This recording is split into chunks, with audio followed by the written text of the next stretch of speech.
The Principality of Orchha was situated in the region of Bundelkhand that is considered the heart of India. This is where the present-day states of Madhya Pradesh and Uttar Pradesh seem to have a confluence. In past, this place was densely forested, full of deep ravines, and this is where flows swift-flowing river Betwa. Natural protection was good enough, and no Bundela ruler ever felt the need to raise high ramparts or dig deep moats to protect the fort here. The fort at Orchha has an appearance very different from many other forts in India. It doesn't look like a military building, but a beautiful palace well protected. A really beautiful place to be around.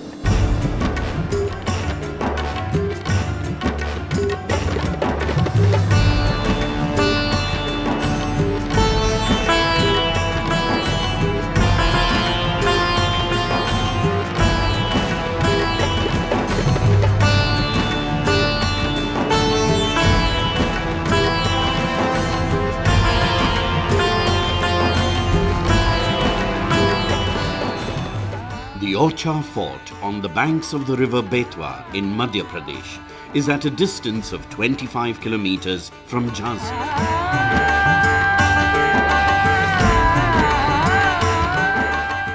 The town of Orchha is famous the world over for its palaces, temples and canopies built in a blend of Hindu and Islamic architecture. The fort is arguably the best specimen of Bundela architecture. The old capital of the Bundelas was at Kundar.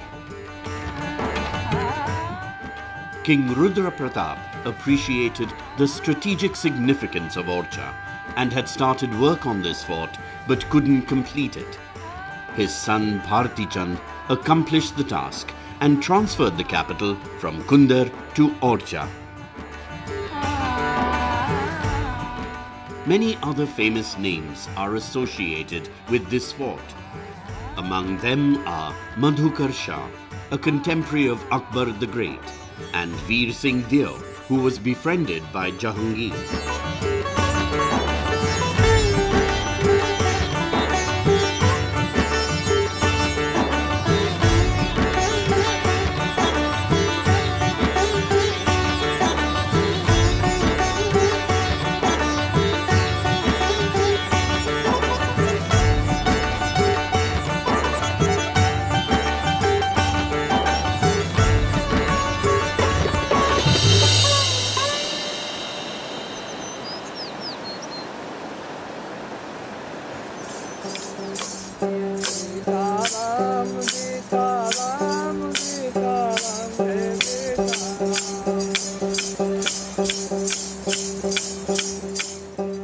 The river Betwa has an intimate and inseparable link with Orchha.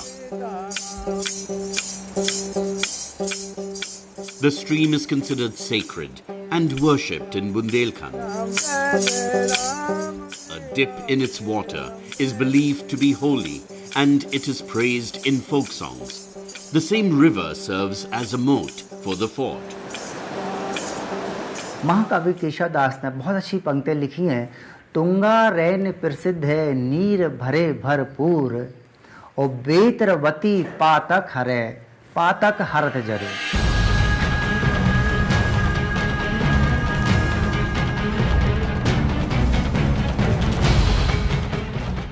Bundelkhand is a rugged region covered by dense forest. That is the reason the fort was considered almost invincible. It was not thought necessary to raise tall ramparts or build high towers. The thick walls were built only to provide seclusion and privacy for those who dwelt in the palaces within the fort. The ramparts and the gates here are quite low. Most of the fortifications date back to the times of Madhukar Shah and Veer Singh Deo.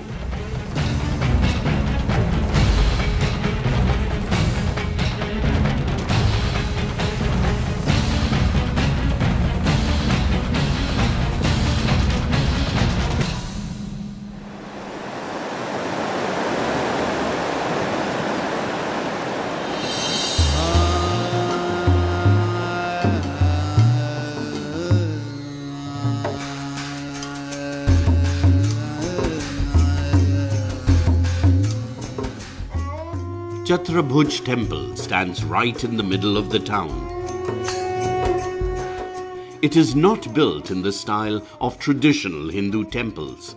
It reflects features found in different types of buildings. There are towers, recalling a fort, and domes and minarets that are encountered in a mosque.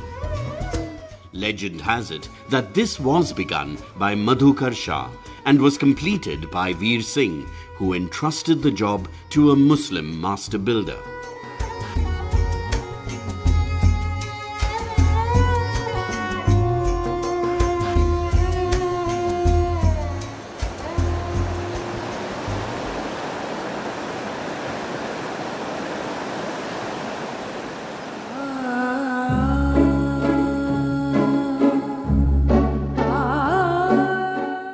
Raja Mahal is a three-storied building. The Diwan-e-Aam and Diwan-e-Khas here are quite grand. Rani Vas, that served as a residence for the ladies, is also housed here. This palace has been repaired many times and new sections have been added to it.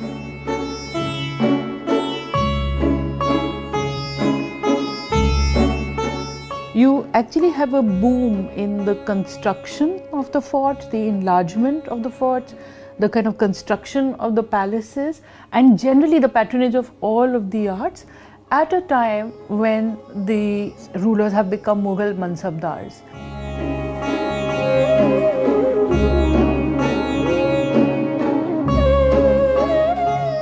The Diwan-e-Khas in the Raja Mahal was built by Madhukar Shah.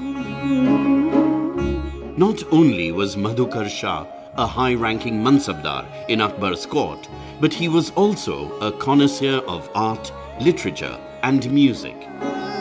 During his reign, talented artists received generous patronage and encouragement. Orchha began to emerge as the cultural capital in the north.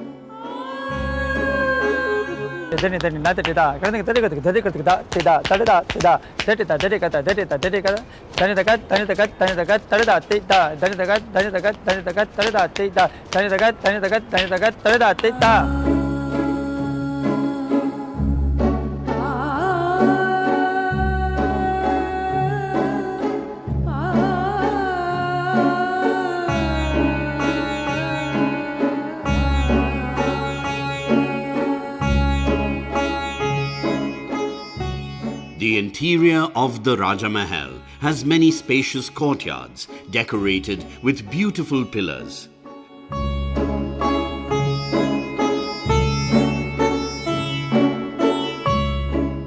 Darbar Mahal is adorned with beautiful paintings depicting scenes of royal life, hunts and celebrations. The best specimens of the Orchha school of miniatures can be seen here. Because of this rich collection of paintings, it is also called Rangeen Mahal. The hall was used as a venue for recreation and music and dance recitals.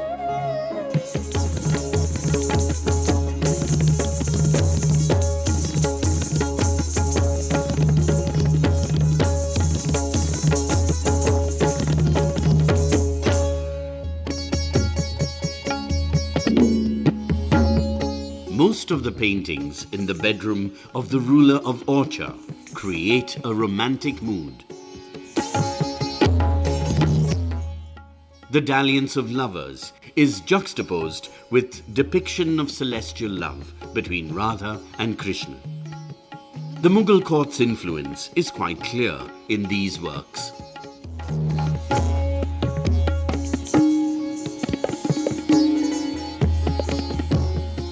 This huge profusion that we see of either secular themes, rag, raginis, baramasa, or the events, lives of the kings, or even the sacred narratives, so many Ramayana, so many Mahabharata, so many Geet Govinds. This is something that actually is done by these various courts because they have seen the example of the very prestigious, profusely illustrated books that the Mughals had.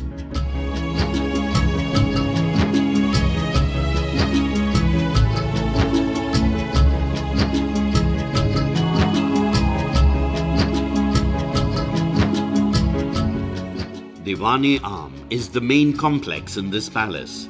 This too was built by Madhukar Shah.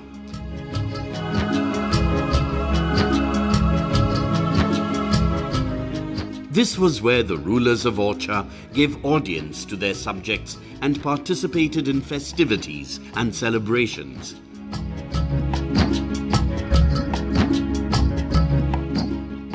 The paintings on the wall here have, alas, faded with the passage of time.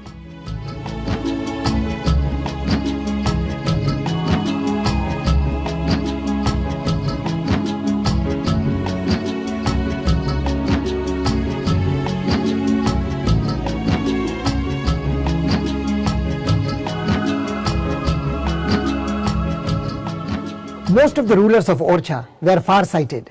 They realized the significance of peace, and they took all the pains to preserve this fort and their capital from wanton destruction of war. And this is the reason their accomplished diplomacy ensured that this fort is far better preserved today than many other forts of India. Many art historians believe that it is here in Orchha, in this fort, that we encounter the best examples of Hindu-Islamic architectural style. The miniature paintings of Orchha in the fort and in the temples around are world famous.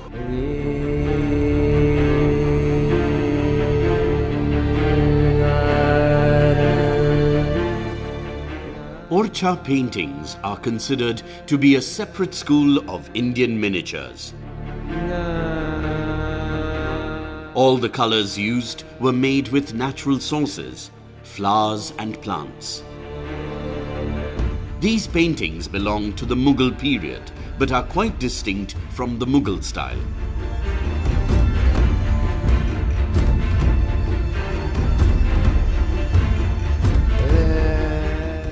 Most of these paintings date back to the reign of Veer Singh. The Bundela ruler was a great patron of the arts, and his court drew artists like a strong magnet.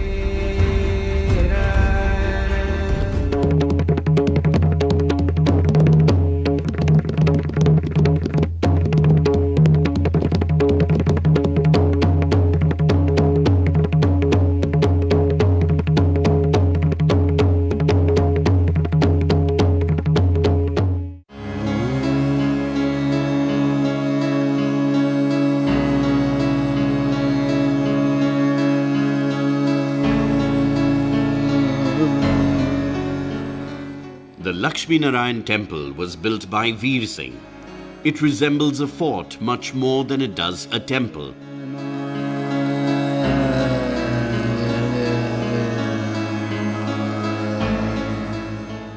It is internationally renowned for the paintings on its walls and ceilings.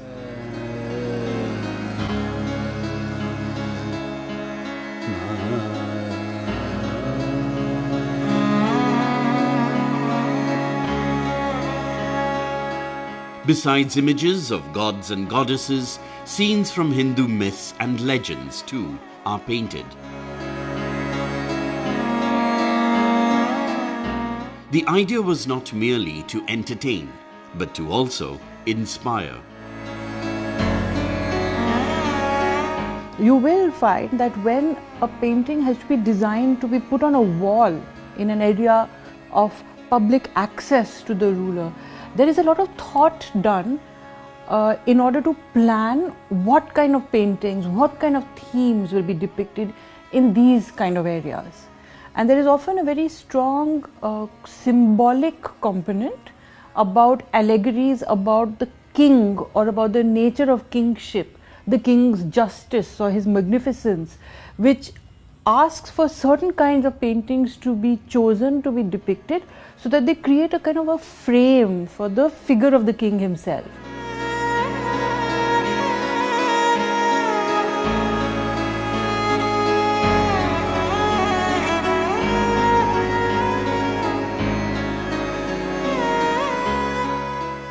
The subject of the paintings in the Lakshmi Narayan temple is not restricted to romantic heroes and heroines. They also chronicle the historic events of the 18th and 19th centuries. There is a remarkable realistic portrayal of the British siege of Jhansi in 1857.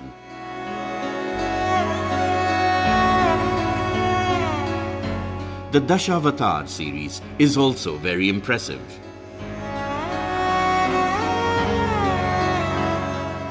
The Dashavatar, we have to also remember, has a strong political message, because it's not just about God, but it's about God coming down to earth to rescue people in times of trouble.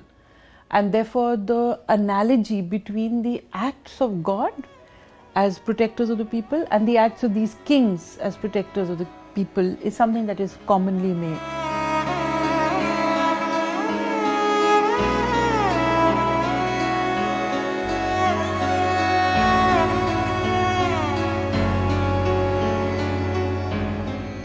One of the most fascinating legends associated with the fort of Orchha is that of Rai Parveen.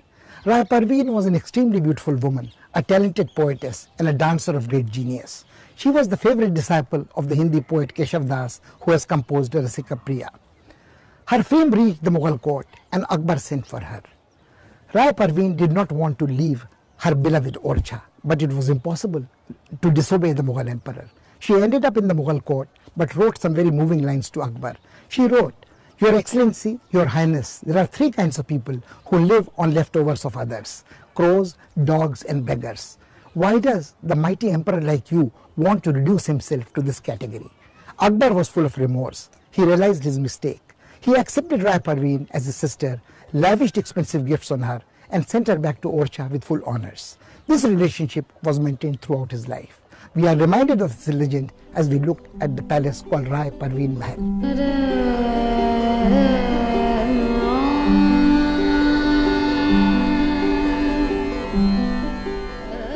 The palace of Rai Parveen may be small in size, but it is second to none among the many beautiful buildings in Orchha.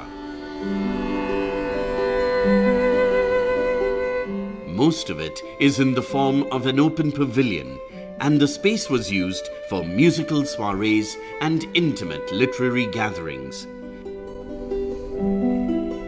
It is reasonable to suggest that the beautiful Parveen must have been the source of inspiration for the painters in Orchha. Her story compels us to think about the lot of talented women in medieval India. A woman was considered an object of pleasure in feudal society. They led subordinate lives within the family, even in royal households. A woman like Parveen could make her mark only with the support of a sensitive consort.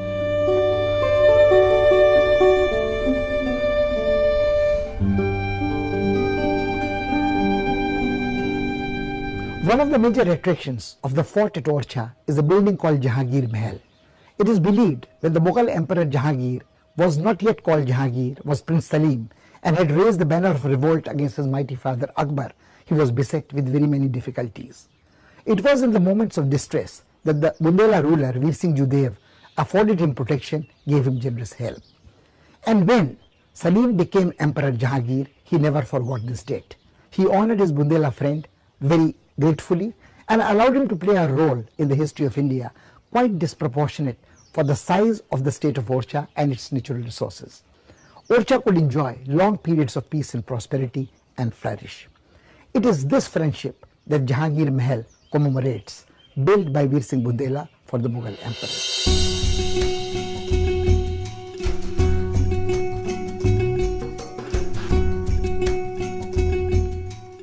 Jahangir Mahal, a witness to the friendship between the Mughals and the Bundelas, is famous for its harmonious architectural style.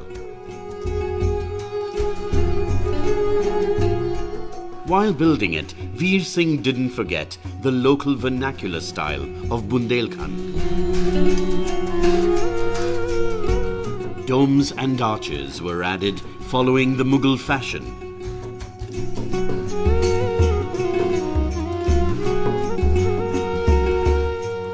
Carved stone screens in the Rajput style and the shikhar from the Jain temples were also included.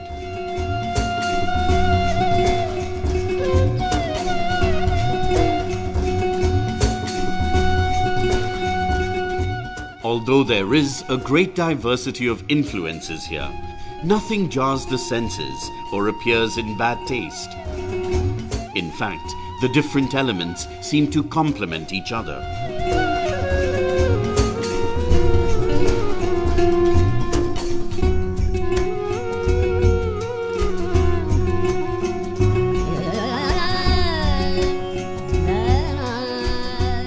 There is no incontrovertible evidence that Jahangir ever stayed in this palace. What is beyond doubt is that this palace is the best specimen of Bundela architecture. The friendship between Jahangir and Veer Singh was founded on the same policy of Sulh-e-Kul that Akbar had initiated. Jahangir's rule was, in a sense, continuation of Akbar's rule. All the major military, bureaucratic and fiscal institutions of the Mughal Empire were already crafted by Akbar. So Jahangir inherited almost a fully fledged state system. He also inherited from his father the legacy of the Rajput alliance with the Rajput ruling houses. And one major figure in this was Veer Singh Deo Bundela.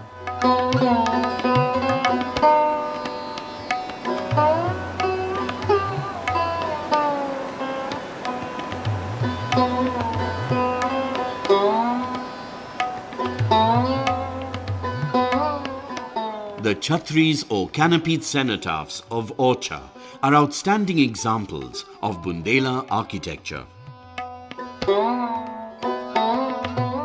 Here, one encounters elements of mausoleums, palaces, temples and forts, all in one place.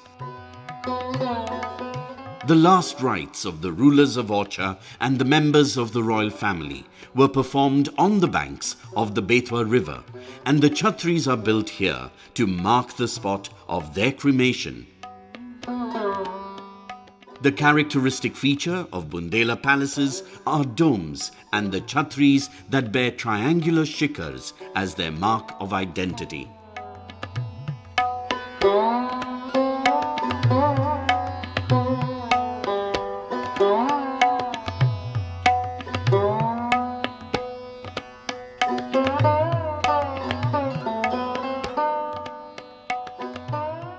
The story of Orchha is not a tale of victories and defeats. It is known as a tranquil land on the banks of the Betwa river. It was long-lasting peace that made the cultivation of art and architecture possible. People could enjoy the fruits of prosperity. Cooperation, reconciliation and harmony are the most priceless heritage of this fort.